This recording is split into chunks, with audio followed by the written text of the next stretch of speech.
Ok, bắt đầu cả hai thôi. Chứ mọi người là con Hogwarts Legacy. Thôi tôi vô game đi mọi người. Tại con này tải hơi lâu nên phải tranh thủ. Hồi nãy là trước khi vô là nó tải hết một đoạn rồi. Tôi bỏ đoạn đó xong rồi tôi mới đợi nó tải xong rồi tôi mới bắt đầu like cho nó nhanh á. Cho anh em coi đỡ đỡ phải chờ, nhất là anh em coi lại.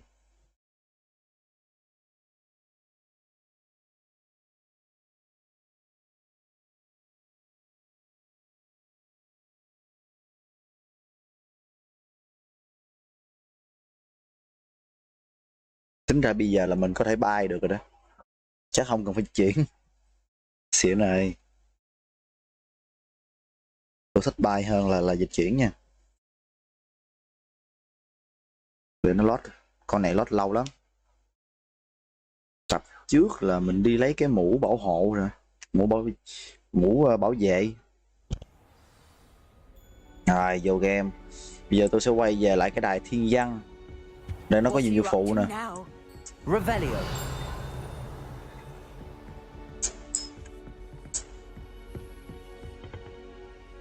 Đây nó có nhiệm vụ phụ mà ta.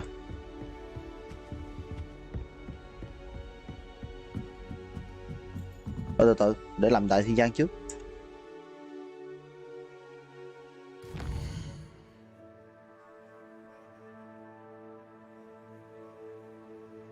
Tôi đang gán lẹ xong con này trước tháng 4 xong trong tháng 3 mình có tới 2 cái nhiệm vụ luôn mà.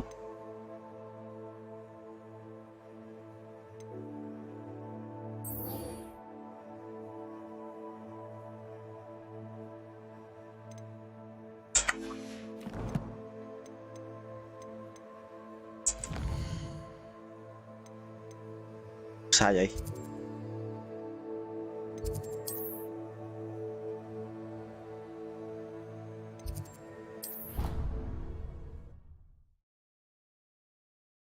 Dịch chuyển về đại thiên văn thôi. Khu mà phòng yêu cầu.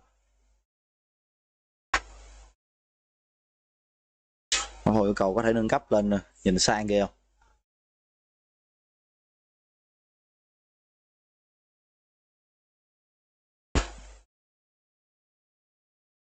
Tôi là bí say luôn. Với phòng yêu cầu.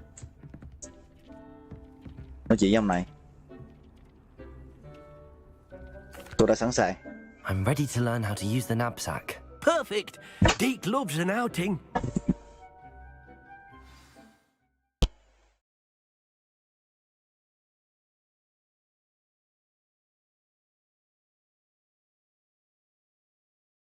Là dịch chuyển. Lót lâu cái ghê.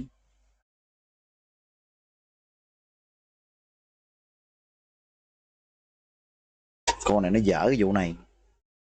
Như cái nữa là hơi ít quái để chiến. Quái cũng quá hiền. Nó không có nhảy sổ tới mình. Đợi mình gọi là phát hiện ra là mình trưởng là nó chết rồi. Ví dụ như nó sồ tới á, hiểu không? Phản ứng không kịp nó mới hay. Ra ngoài lo đài rồi. Đi theo con ông gia tinh này chỉ làm cái gì? Đi bắt thú đúng không? Deke hated Cái đi working săn for khó him. chịu. He did horrible things to beautiful beasts. Oh, it was during those days that Deke first saw a knapsack. It'll be nice to see one used for good. Bắt mấy con này à? We have arrived. Deke enjoys coming here to watch the beasts, especially the puffle of Bắt mấy này làm bét. puffskeins nearby. It will be nice to keep them safe. All you will need to do is get close, direct the open knapsack toward the puffskein, and in it'll go. All right.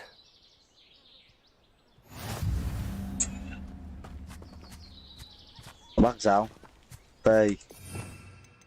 Đại chiêu.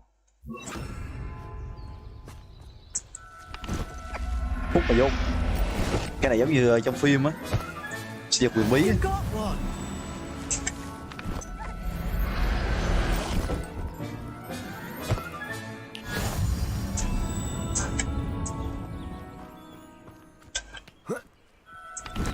Bắt 10 con.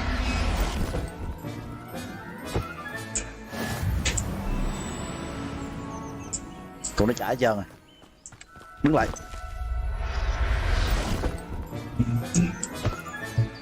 Settle yourself. I mean you no harm. Không chạy được đâu.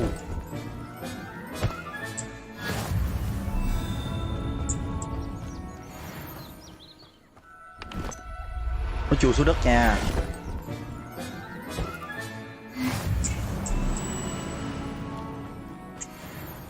Đổ trơn rồi.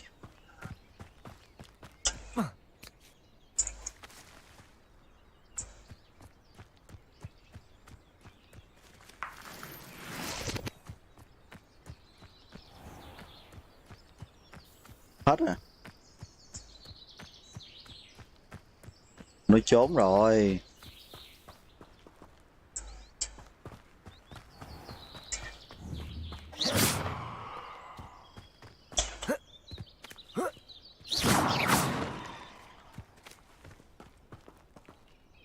Kệ đi, không biết sao làm tiếp. I managed to rescue a puffskein. You can rescue as many as the knapsack will hold. Poachers capture puffskeins and, well, Deke isn't sure what they do with them. Deke is certain they will be safer with you. Now, not all beasts will be as simple to rescue as a puffskein. Deke suggests you next find a beast that can fly. A jobberknoll, perhaps. All right. Where would I find one? Deke knows of some to the west, nesting in a Bắt large một con tree vật biết bay. overlooking Hogwarts. But we must be careful. Deke has seen poachers in the area recently. Deke will meet you there whenever you're ready.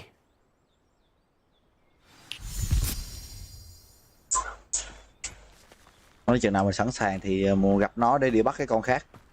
Con xịn hơn.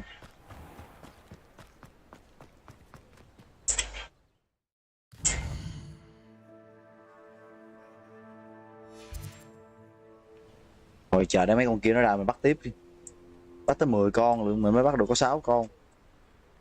4 con. Có chưa? Hết rồi. Hết rồi. Chỗ khác. Thiếu gì chỗ bắt. Tôi nhớ trong rừng cấm này nhiều lắm.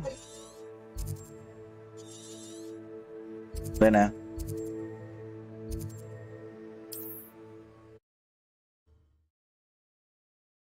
Bắt cho đủ 10 con. Làm nhiệm vụ phụ luôn.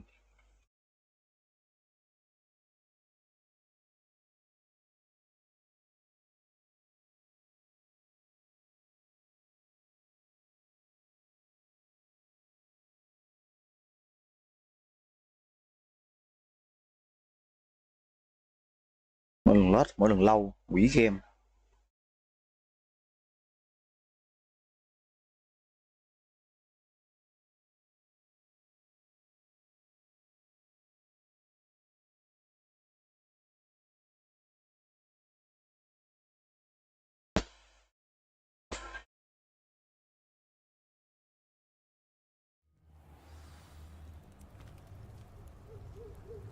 Tôi đặt làm điểm tham chiếu đây.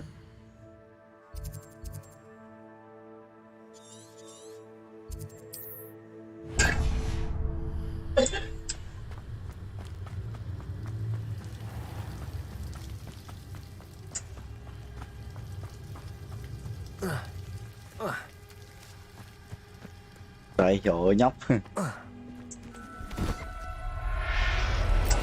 Nó chạy đó.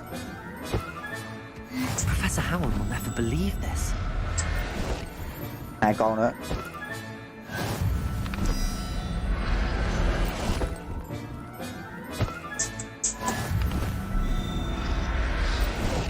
Ok, xong.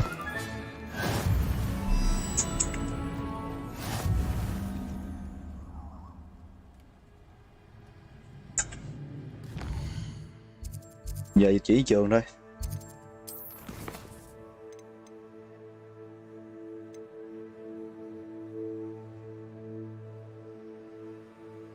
Còn ngay đây luôn kìa. Nó gần chỗ mà mình luôn. Giờ tôi dịch chuyển qua đây, chạy bộ qua. Sao đi xa vậy? Không có thể đi một cái rọt qua được à? Chắc cởi chổi qua.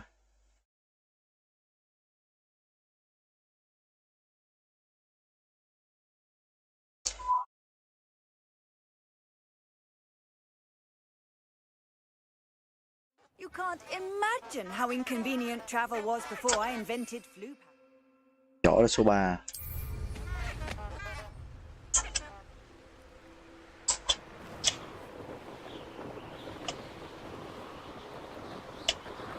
Tôi chổi cho nhanh.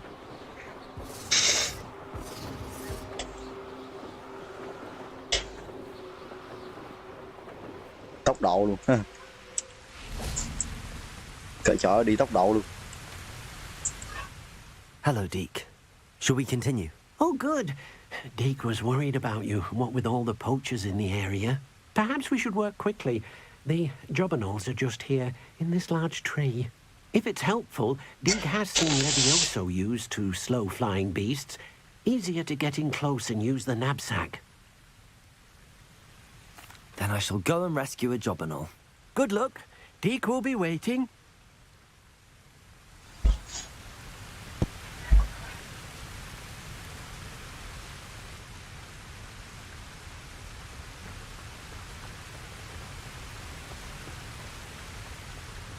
Ở đây à?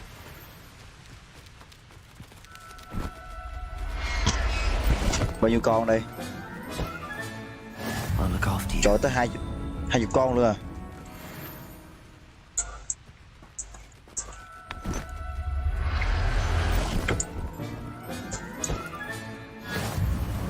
Con này dễ bắt mà.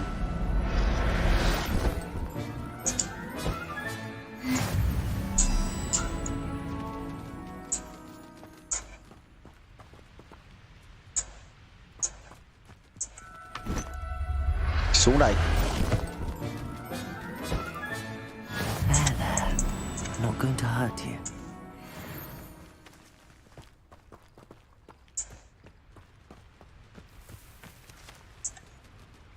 Không tới. Sao quá.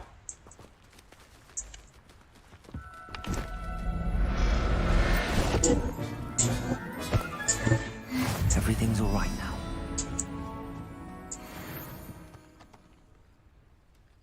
Gì hết. Sinh vật huyền bí.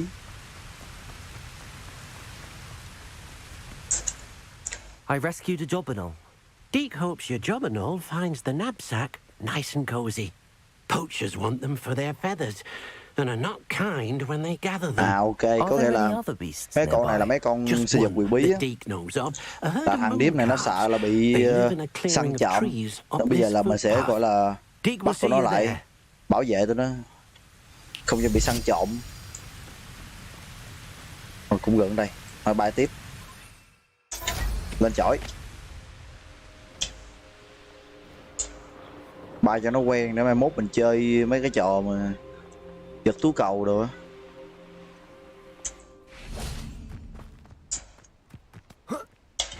Mình mở map luôn. I've always said that travel broadens the mind. Hello, Deke. Is this the clearing you mentioned? It is. Mooncalves gather near the large tree with the spiral pattern in front, but only under the light of the moon. So, unfortunately, unless you have a way to hasten time, you might sometimes have to wait until nightfall to see them. I shall go and find a mooncalf then. Deke will be waiting for your return. Bắt những con khác ở đây nữa.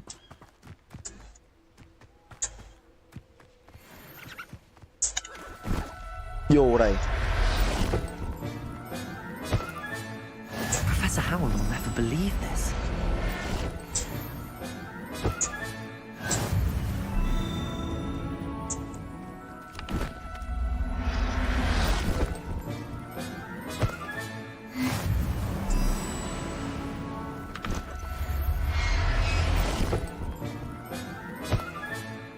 I'll look after you.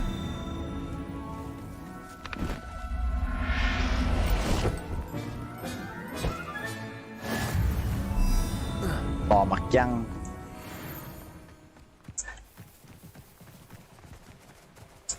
Bò đậy luôn hả?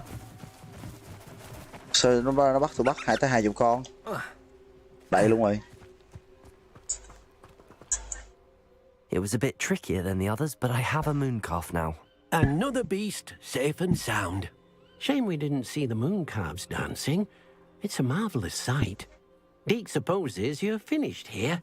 You'll be able to rescue many more beasts, but for now, let's bring the ones you've gathered back to Phải the mang về room. thu thập xong phải mang về phòng Deke will nữa. meet you back in the room whenever you're ready.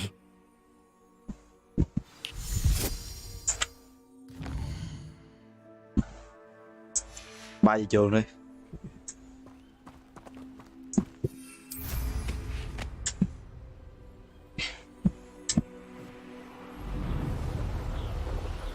Giờ tôi không dịch chuyển nữa. Dịch chuyển đúng lâu luôn. Bay cho lẹ. Nguyên cảm giác bay nó thật hơn.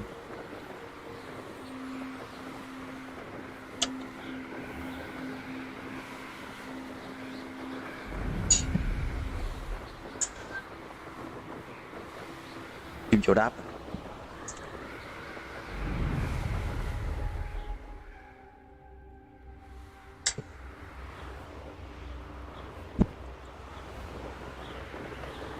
Chỗ đáp đây.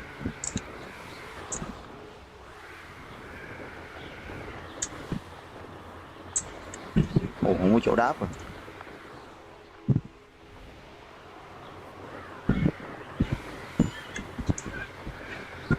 Này bắt buộc mình phải đáp xuống sân rồi. Không có chỗ vô.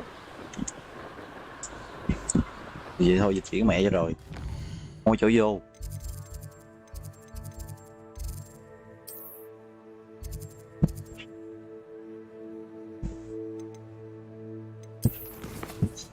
Gặp nó trong phòng đúng không ta?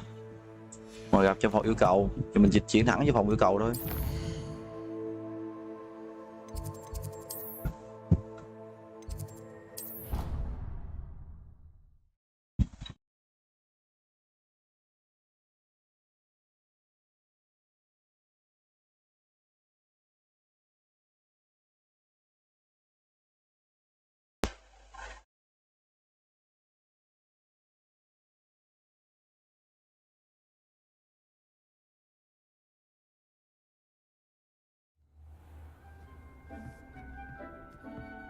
There you are. Now, we need to show the beast you rescued their new home. Bỏ vô nhau nhà mới của chúng. But, not enough room to let them out here. Imagine all those beasts running amok. That wouldn't do at all. Perhaps if you focus on what your beasts need, the room will provide. Phòng yêu cầu mà mình muốn cái gì mình yêu cầu là sẽ có. Có cái lòng để nhốt thú. What exactly did you think of?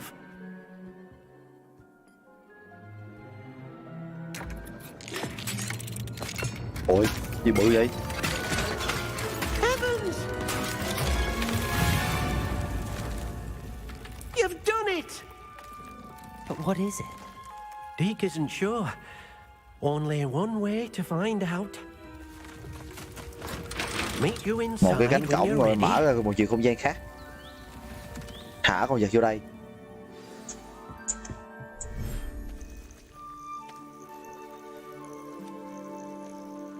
Ghê không? Giống như cánh cửa thần kỳ. Look at this. It's amazing. Where are we, Deke?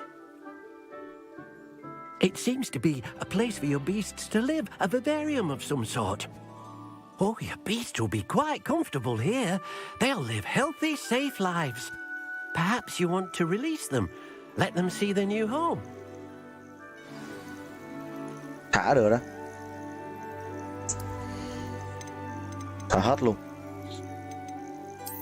Thả ở thiên đàng.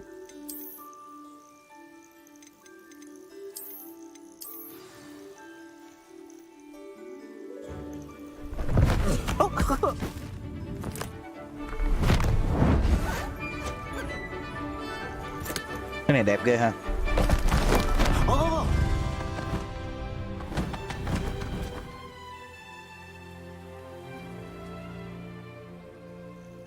Deke thinks the vivarium will be a fitting new home for your beasts. Indeed.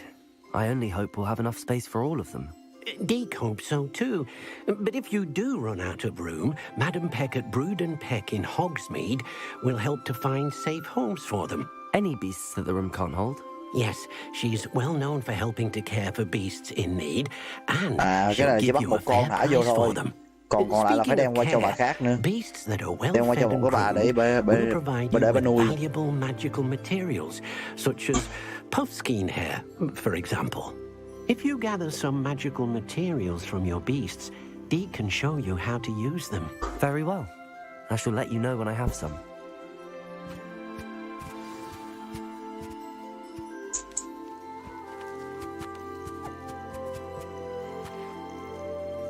Rồi mình có thể cho thức ăn được.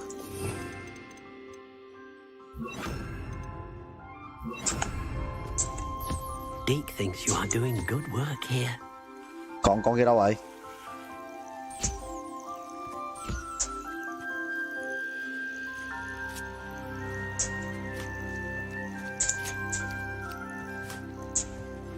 Con kia nó bay mất tiêu rồi. Một khu này rộng dữ lắm.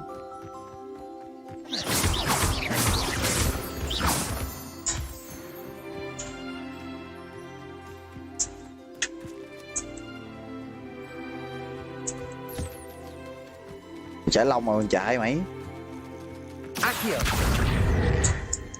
Tới. Tôi quýnh nó gì vậy?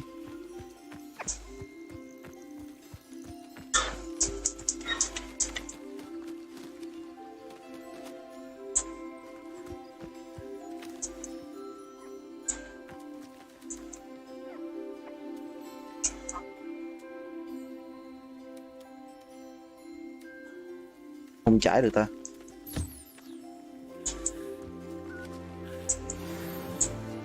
À, khi mà mình tương tác với nó mà mình lấy lông mình lấy đồ được nè.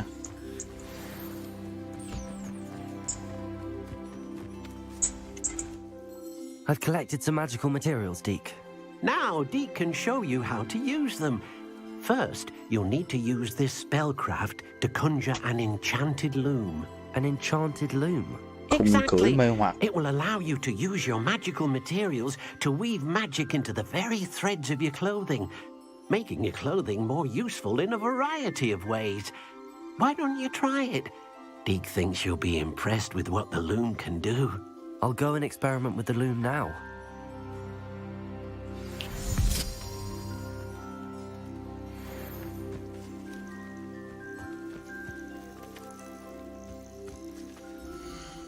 Hình như chỉ thả được bao nhiêu đây con thôi. Còn mấy con này tính sao?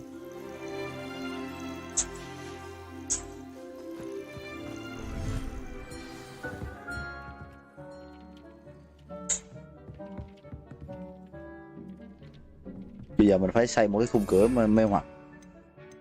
Phép xây dựng đâu.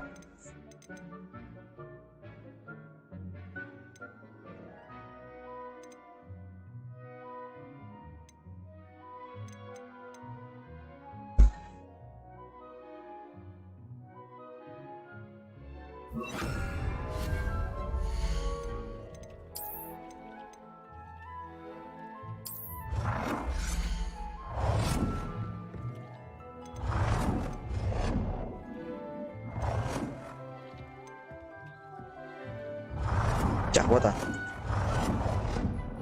Rồi để cái đây đi.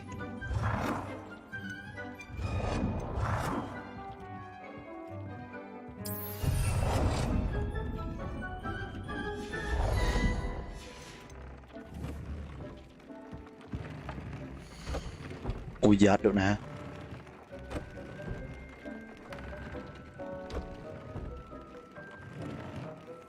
Nâng cấp lên á.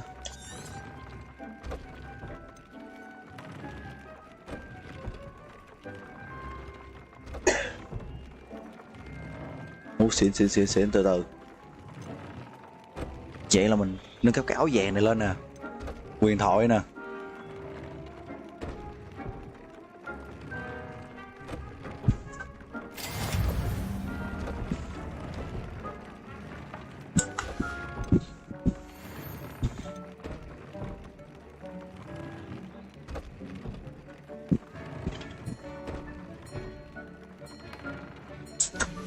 Nó chủ yếu là nó cộng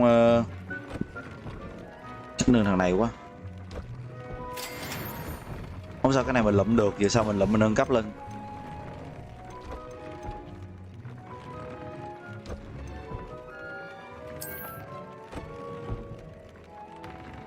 Cộng thêm đam. Nhà bắt mấy con mình sẽ giật mạnh hơn nữa, là còn nâng cấp ác nữa.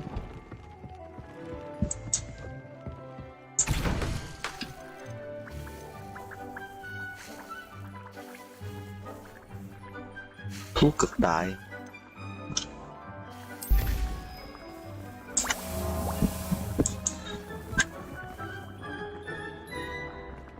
Xịn với ta.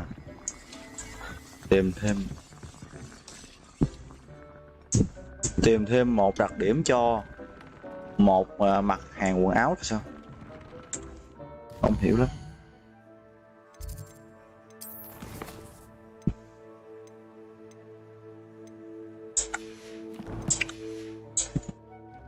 Ở đây luôn. Mặt hàng quần áo.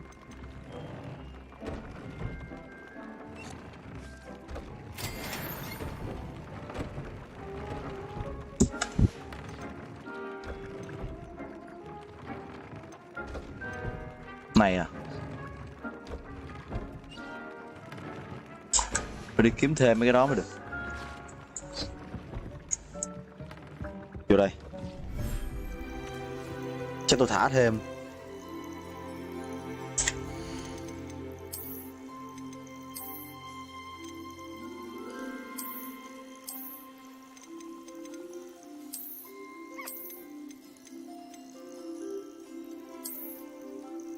Mọi thứ một cặp đi cho dễ thương.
Nhưng mà cái con nó tiếu ghê.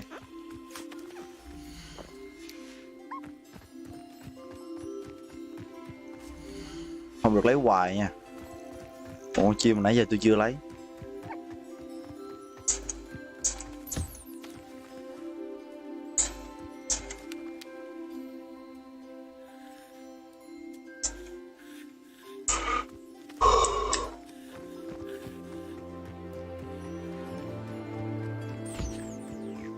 Thêm một đặc điểm cho một mặt hàng quần áo là sao ta?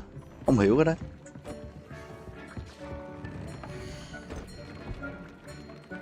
Xem đặc điểm.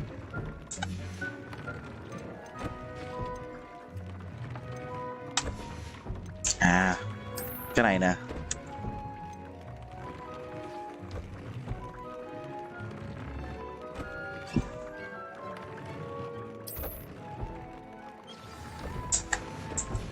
Came out nicely. Ok, xong. I should show Deke.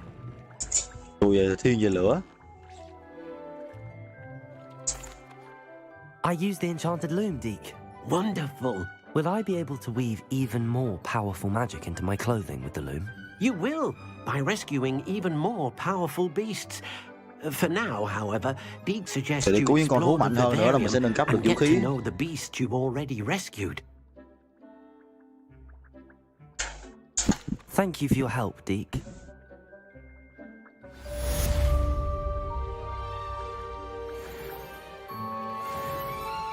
Hàng rào.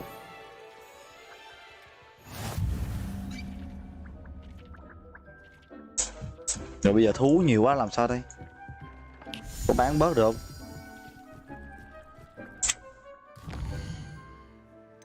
Tụi nó trong trường này bán bớt được đúng không? Chỗ mà mình học á. Đâu ta? Khu này.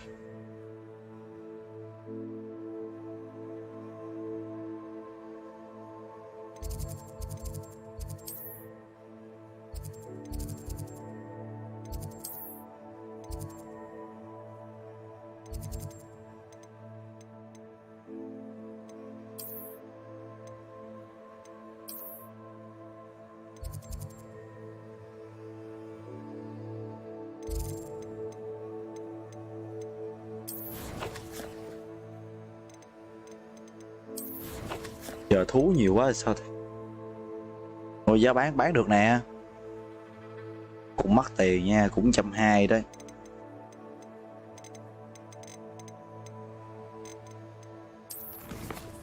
Để đi, từ từ đi. À thôi mình đâu rồi, bản đồ đâu rồi. Ghé ngang cái thị trấn bán bớt đi. Để lại mấy con được rồi.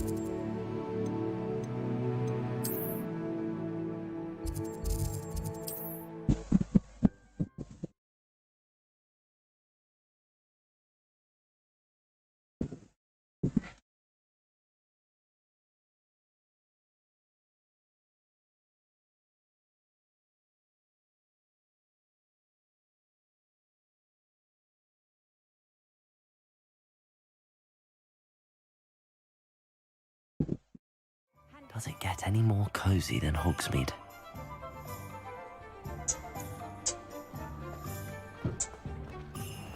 Never trust a man who looks. Rồi vô đây bán. You're back. Nice to see you again. Ông này là gọi là cửa hàng What quen are we thuộc của looking tôi. for today? Ủa? Chỉ bán đồ được, Thanks for bán đồ stopping bình thường by. được trong này Glad thôi. to see you again. Mấy con nó bán đâu ta?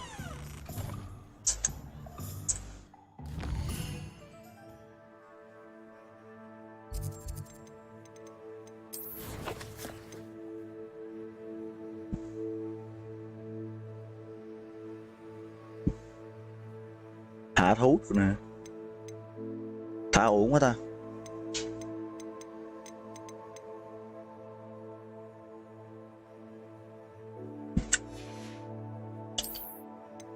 Sẽ thả hết.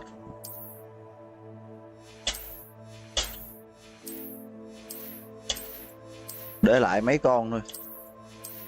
Hồi nãy mình thả trong kia 6 con được rồi. Rồi chỗ để mình bắt mấy con khác nữa. Nhiệm vụ.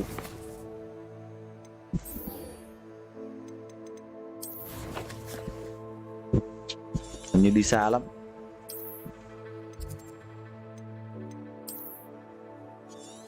Chỉ là thà xa. Đi thôi.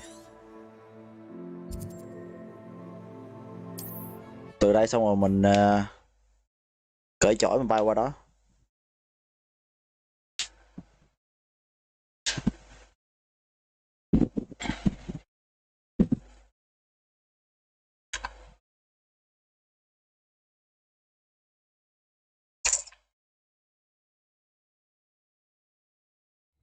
Not sure how I'd fare in a little place like this.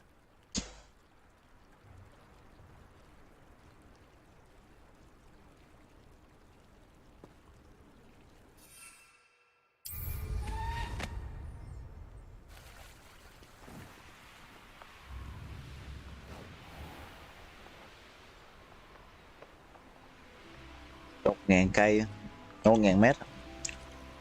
Sao?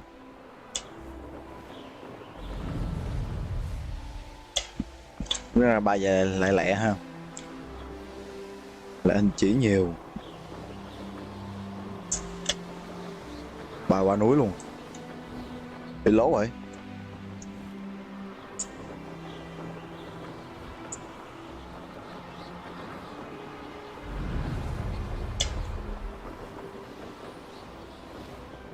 Ơi, sao nó không cho tụi bay tới nữa ta? Phải đi vòng qua núi.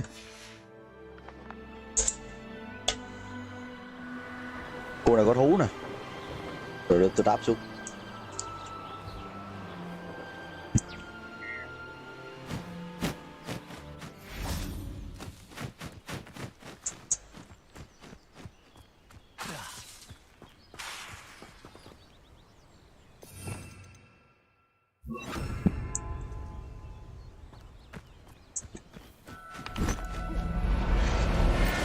Bắt hai con. There, there. I'm not going to hurt you.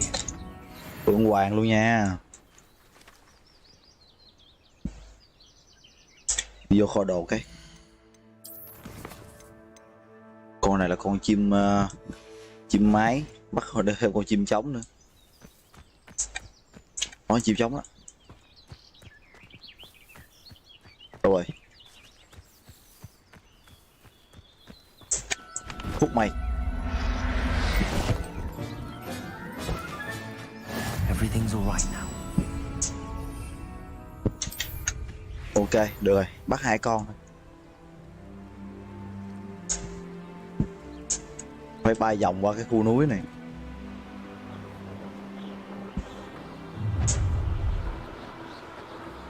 Your life ends here. Shame.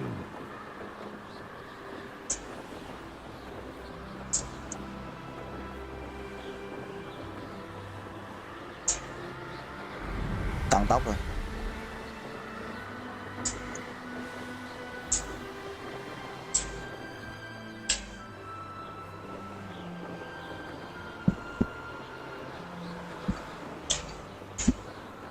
Chỗ này có chỗ để mở map để tôi đáp xuống.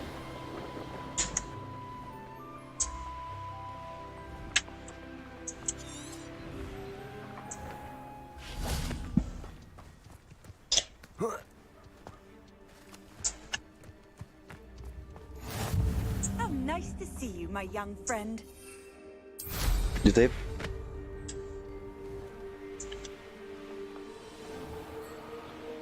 Mở map về để mai mốt mình dịch chuyển nó nhanh. Đây có thú nữa nè.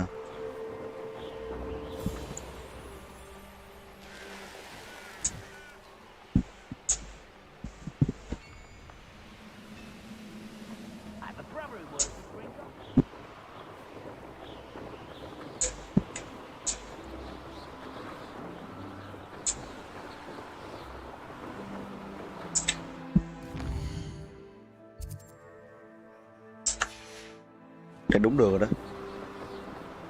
Cũng xa luôn. Đi cái này mở map luôn.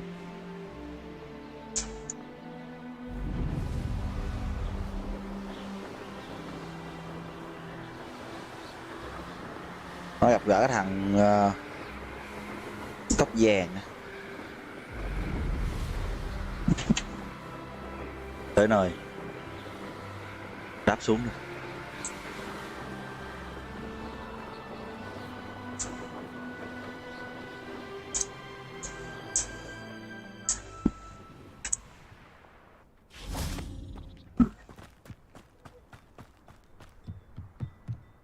Đổi chiều lại hết. Chuẩn bị đánh nhau. Thấy chiều này ngon hơn chiều tước đửa phép nha. Lửa với ném ra giật về.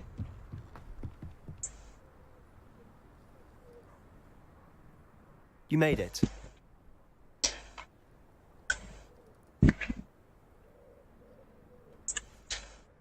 Enjoying the view? Keeping an eye on things. Feldcroft isn't what it used to be. No one has felt safe here since Ranrock's loyalists took a peculiar interest in that castle over there. Rookwood Castle. My uncle Solomon is a former Auror and refuses to look into it. even after Anne was cursed by one of them. Possibly with a wand, no less. I heard a goblin refer to wizard kind as wand carriers. Are goblins forbidden from carrying wands? Precisely. That's why I'm on the hunt for answers. If I'm to cure her, I need to understand what happened to her. Anne was always the most mischievous of the three of us. Which is saying something, knowing me and ominous. I'm hoping a surprise visit from me and a new friend from Hogwarts will help lift her spirits. Bring back the Anne I used to know. Come on, I'll take you to my uncle's. This way.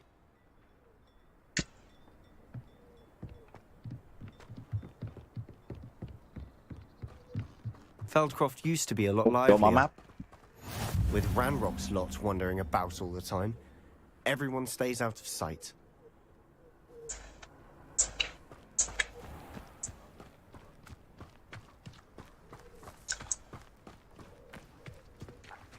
Here we are.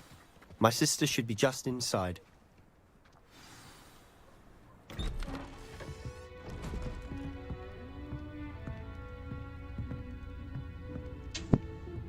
Aha! Sebastian, where did you... Is that what I think it is? We've been over this, boy. Hey. Shrivelfigs cannot reverse a curse. Nothing can. The sooner you accept that reality, the better. But we haven't tried everything. There is no cure! When will you accept that? Never.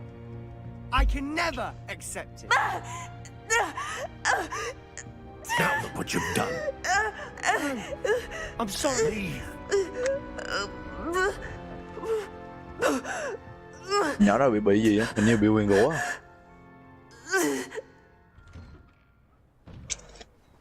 I'm sorry you had to see that. If you don't mind, I just Tụi này need a nói moment chuyện alone. với ba thằng này với em thằng này đó. Not the visit he'd hoped for. That boy will fray my last nerve. Vô đây. I'm sorry about earlier. Those bouts of pain are difficult to bear. Are Ở you đó có nó all bị right, gì? Em ổn chứ? I didn't mean to intrude. You didn't, truly. And I'm all right. Là Huyền The không? pain from this curse comes in bouts, and often suddenly. It's not anyone's fault. Cái này bị ai It's Huyền nice ta? to meet you, by the way. You must be the new 5th year Sebastian told me about. I am. Sebastian and I met during a rather lively duel in defense against the dark arts. Oh, dear Professor Hecat. She's a powerful witch. And she knows how to keep students like my brother, and me, in line. I do miss Hogwarts, but I wouldn't mind being in Feldcroft really if it wasn't Nhỏ này so bị dreary Huyền nên nó now. không đi học được. Between the goblins at the castle Kiểu and mà my cơn uncle đau luôn. fighting with Sebastian Từng whenever cơn. he's home. It's not the cozy retreat it once was. Sebastian mentioned something about your uncle being an ex-Aura, but refusing to go after Ranrock's loyalists. I must say, I wasn't prepared for him to be as angry as he was. Uncle Solomon is frustrated À, by ông what Solomon happened to là me, and chú by thôi chứ Sebastian không phải là for thinking cha. he can fix it. Chú hai đứa Both này. mean well, I know they do, but my uncle is right. This curse cannot be undone. I can feel it. Còn Huyền này không thể Sebastian giải được. cannot take away my pain. Perhaps you can help him to understand that. I'll do my best. I can promise to speak with him about it. Thank you. His search for a cure is futile, I'm afraid. I'm getting tired. I should probably rest. Thank you for stopping by. I wish you well. Revelio.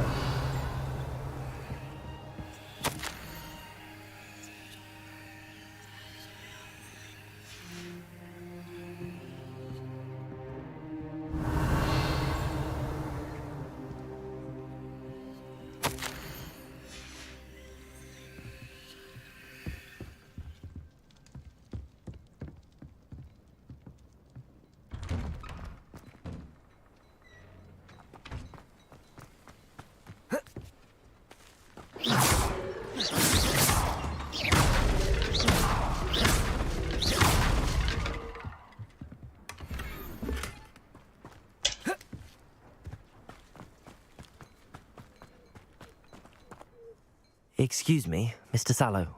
Oh, yes, Sebastian's friend. I apologize on behalf of my nephew. He doesn't know when to stop. I was about to check on Anne. Did I see you come from the house? How is she? She's all right. She said she was going to rest. Nothing can be done for her.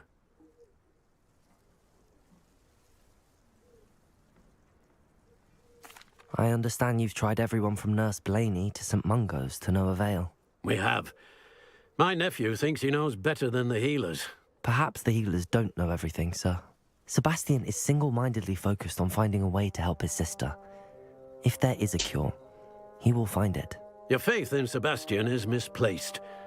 Some sort of dark magic cursed Anne, and the goblins aren't likely to explain themselves anytime soon. Giving her hope is cruel.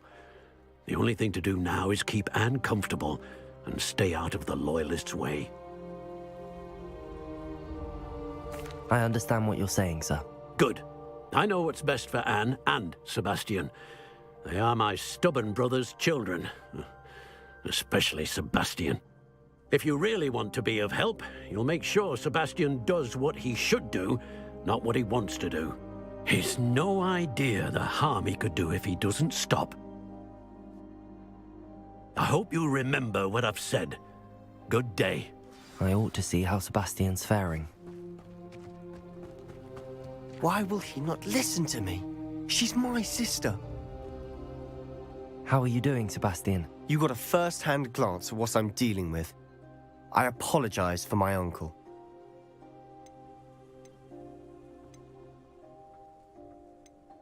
I'll admit, I wasn't expecting him to be so angry. He's always angry. He's been angry since my parents died. After Anne was hurt, he only grew worse. It's as though he blames me somehow, always calling me my father's son, as if that's an insult. I'm the one trying to help her. He's simply given up.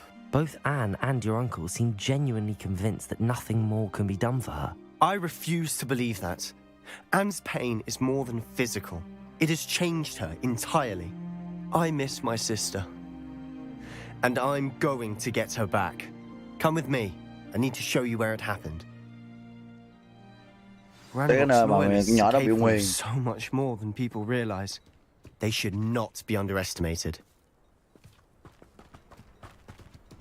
All the debris I see is from whatever's going on at that abandoned estate. They've been digging for something.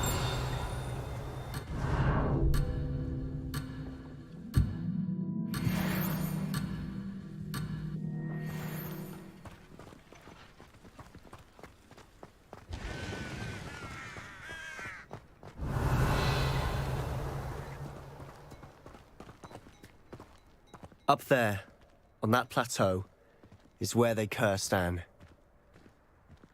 This way. Trên đó.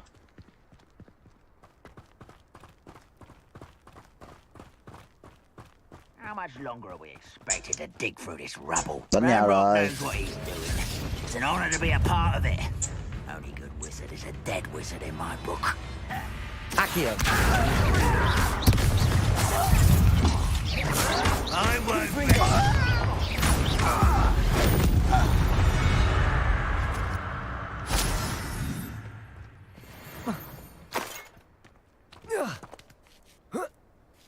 Đi tiếp. Area's still clear. If anybody cares. Accio!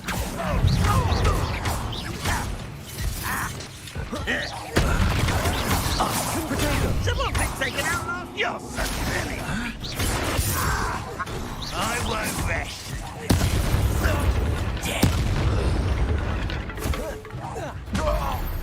Xong. You've made your Còn nữa last hả? mistake. Seems your heart isn't in this at all.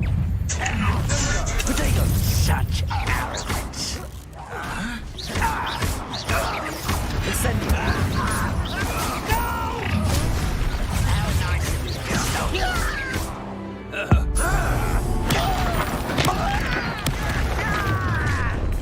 One less human to worry.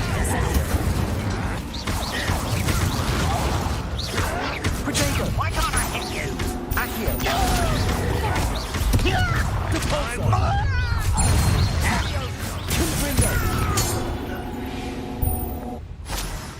I confess, That was a bit more than I'd bargained for.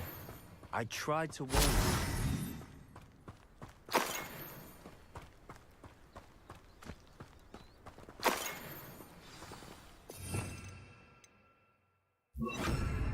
Reparo.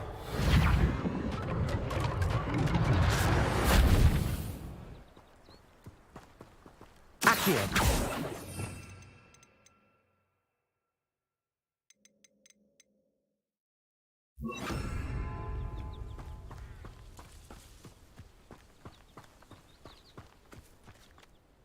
Those loyalists deserved what they got. Couldn't agree more. This is where it happened. We smelled smoke in the middle of the night. When we looked outside, flames were shooting from the estate. Before my uncle and I could stop her, Anne rushed out, racing towards the fire, worried someone had been hurt. She came face to face with a horde of goblins, frantically trying to stamp out the flames. Suddenly, an icy voice drifted out from somewhere in the smoke. Children should be seen and not heard. A blinding blast followed. They didn't even give her a chance to run. It seems an awfully violent response to a child wandering by. What were they trying to hide? My thoughts exactly. It may be grasping at billywhigs, but I keep thinking that there might be something here that could lead me to whoever cursed Anne. Might be the only way to learn what type of magic harmed her, which could help me find a cure. Perhaps you're right. The Loyalists are everywhere, but they do seem to be spending a lot of time here, and it's likely they're hiding something. And at Rookwood Castle. Shall we have a look around? They seem to have set up camp here for a specific reason. Điều They tra. have stations for everything. I've heard that goblin dig sites like these are popping up everywhere. It's a wonder the Ministry isn't doing more.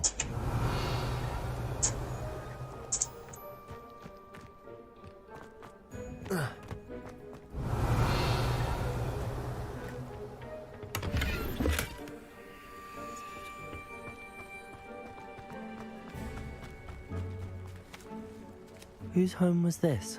Revelio. Nhà của ai? Rumor was a Hogwarts professor lived here once, centuries ago. But that's all I ever heard. It might be worth taking a closer look at the house itself.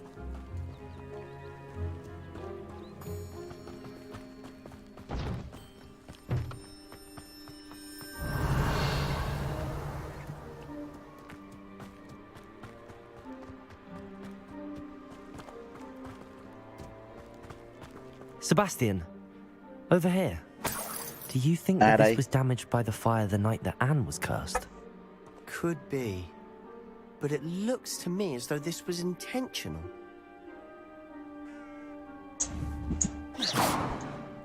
Revelio.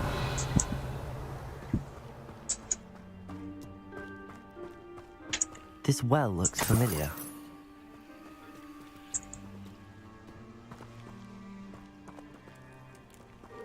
Sebastian, I've seen this before.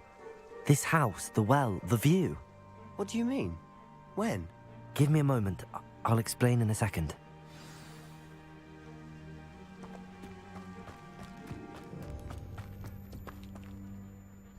Sebastian, this house did belong to a Hogwarts professor hundreds of years ago. Who? What do you... I found a pensive that day in the restricted section with a memory that showed this house. There was a little girl and a drought. The keepers have shown me other memories as well. The girl became a Hogwarts professor. Her name was Isadora Morganach. She was one of the keepers. The keepers? Like in Quidditch? And you found a pensive in the library? I'm not following you. I realise it's a lot to take in. I'm not even sure I understand it all yet. And no, not like Quidditch. They call themselves keepers because they're protecting some type of knowledge. It has to do with the vault at Gringotts. Let me see if I've got this straight. You have Ranrock and Rookwood after you because of something you found at Gringotts where you ended up via a port key. You can see traces of an ancient magic that you think Ranrock is trying to harness. And now you've been witnessing memories left by keepers. Oh, and this house belonged to a Hogwarts professor who was one of these non-Quidditch keepers hundreds of years ago. If I didn't know you, I'd think you were pulling my leg. It is all a bit much, isn't it, when you put it like that? The point is, we both have good reason to search this house. You for answers about what happened to Anne, and me for answers about the keepers. Look at this. Someone piled this here for a reason. Is it blocking something? Only one way to find out.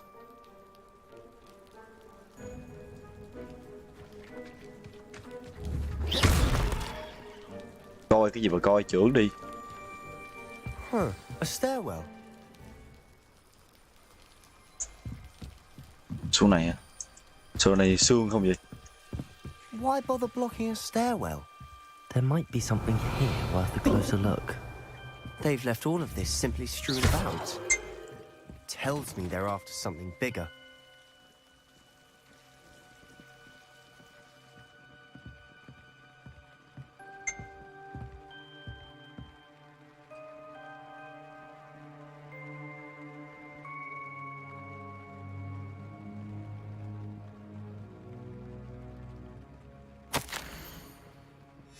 Seems these journal entries are from Isadora's travels.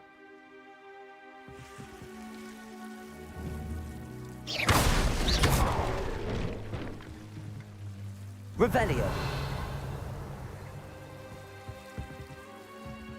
You're not going to believe this. I can see. Giờ mình phải dùng cái này. Đúng chưa? What? A daydream?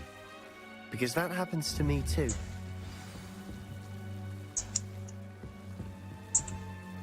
I know it sounds strange, but... Honestly, nothing you say sounds strange to me anymore. Fair enough. I can see the Undercroft through this stone wall, as though it's a window. This has happened before. I'm listening. I think it's to do with my ability to see traces of ancient magic. But you said you didn't really understand it, and that you couldn't wield it. That's true, and I'm still not sure what it all means. What I do know is that my ability allows me to travel through these windows I see. Wait. We can get straight to the Undercroft from here. Ominous will be flawed. We can. But perhaps best not to tell anyone else about this for now. Even Ominous. Understood. Well then, invisible, secret, ancient magic passageway? Here we come. I'm tempted to hold my breath.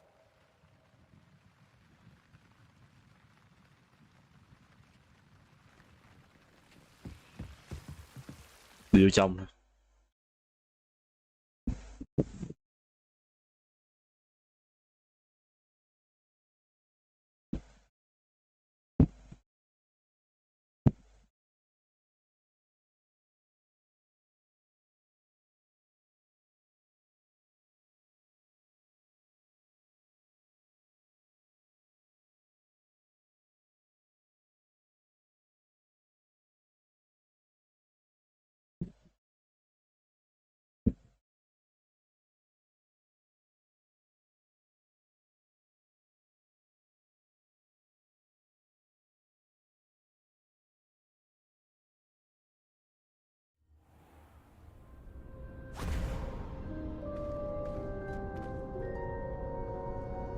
Điểm diễn như căn phòng bí mật Why rồi. would the door lead us here?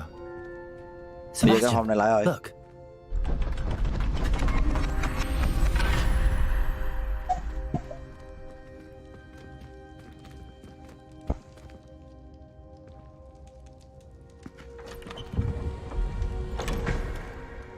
Bị xé rồi. Khôi phục lại được mà.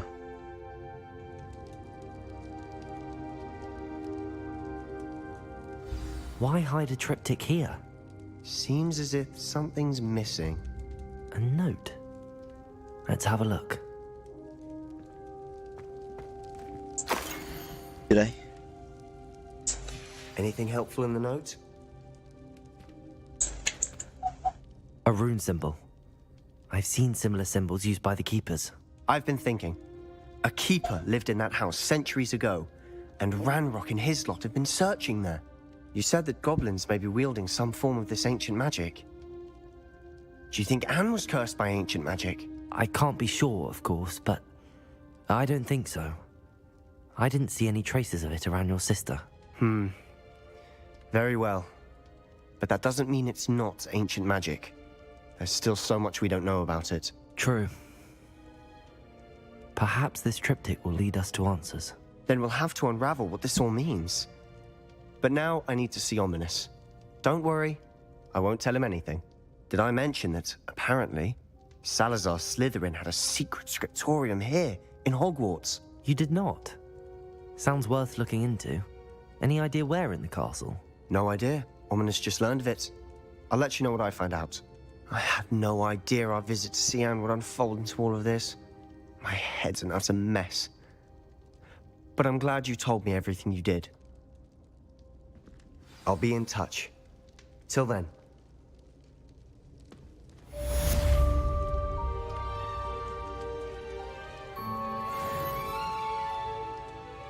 Dũng muốn giải đầu quyền cho đứa em chắc là phải đi cứu cái bà này quá, bị xé mất rồi.